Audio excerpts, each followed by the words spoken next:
La formation action que nous inaugurons aujourd'hui a pour objectif d'inciter les entreprises à passer à l'action. Je dis bien d'inciter.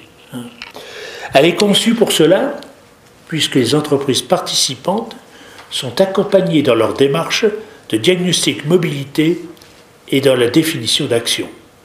8 entreprises y participent. Elles représentent 1700 salariés. Ça veut dire qu'on est déjà dans quelque chose qui devient significatif. Alors, je voudrais remercier ces entreprises pour cette démarche. Je voudrais remercier vraiment le partenariat avec l'ADEME, avec le Conseil régional du Centre, avec la Directe. Sachant que cette démarche, pour nous, elle interroge à la fois notre action vis-à-vis de nos propres salariés, une centaine de personnes sur le site de l'IVEI, et puis bien sûr nos stagiaires, vers lesquels nous avons, nous semble-t-il, aussi un rôle un peu particulier d'éducation citoyenne vis-à-vis de ces questions-là. Alors, Franck, 350 chaque jour, il y a à peu près 350 personnes sur le site de l'IVEI. Thales Air System est localisé dans la zone de Montaran, vers Fleury-les-Aubrais. C'est un site de 370 personnes. Et le groupe Thales a lancé bien sûr une démarche environnementale. C'est dans sa politique du groupe de certifier tous les sites. Donc nous sommes certifiés ISO depuis 2007. Et nous avons lancé donc des actions effectivement concrètes vis-à-vis de l'environnement. On peut quand même isoler vers Fleury, ce qui nous pose quand même quelques problèmes. Et puis également, aussi pour le bien-être, je pense, des gens, ça fait partie, alors comme vous le disiez, l'augmentation du coût du pétrole, l'augmentation donc des frais de déplacement, le stress lié à ces frais de déplacement, et lié aussi au déplacement. Et donc tout ça, en fait, ça fait partie de la politique de l'entreprise également, d'accompagner en fait les gens pour avoir un meilleur confort de vie et une meilleure sérénité aussi au travail.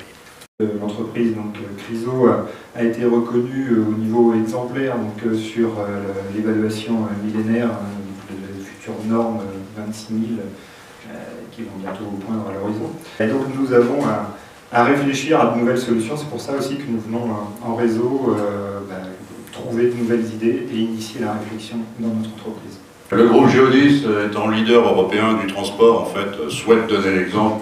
Et donc aujourd'hui, on intègre de plus en plus, que ce soit au quotidien ou sur de long terme, des démarches liées à l'environnement durable.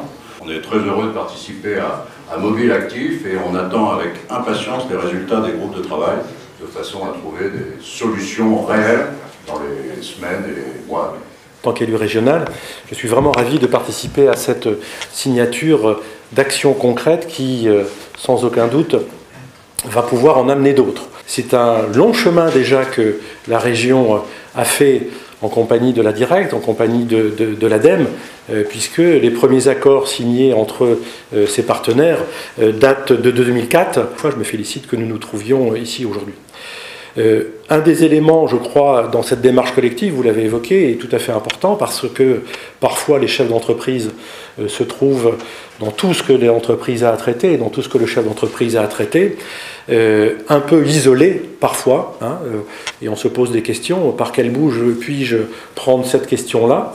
Et je crois que de pouvoir agir d'une manière collective à l'échelon local, à l'échelon territorial, avec des entreprises très diverses, l'AFPA, des entreprises de transport, d'autres, je crois que c'est vraiment quelque chose de très important, de ne pas se sentir seul et d'avoir des échanges de savoir-faire, des échanges de démarches dans ce domaine-là. Je crois que c'est tout à fait fondamental, ça permet d'être plus efficace. Et donc de ce point de vue-là, moi je salue la réunion que nous avons ce soir et j'en remercie le président et la Chambre de s'être investi dans cette aventure, ainsi que les chefs d'entreprise qui sont présents ici ce soir avec nous, et vous au PDE. Vive le PDE, donc bravo aux entreprises parce que c'est collectif, vive le collectif parce que le collectif c'est l'ensemble des réseaux que nous constituons. Le réseau consulaire est un réseau très important, c'est la porte d'entrée souvent pour les entreprises, ce sont les chambres de commerce ou les chambres des métiers selon leur taille. Et bien là, nous mettons en réseau l'État, la région, les chambres consulaires.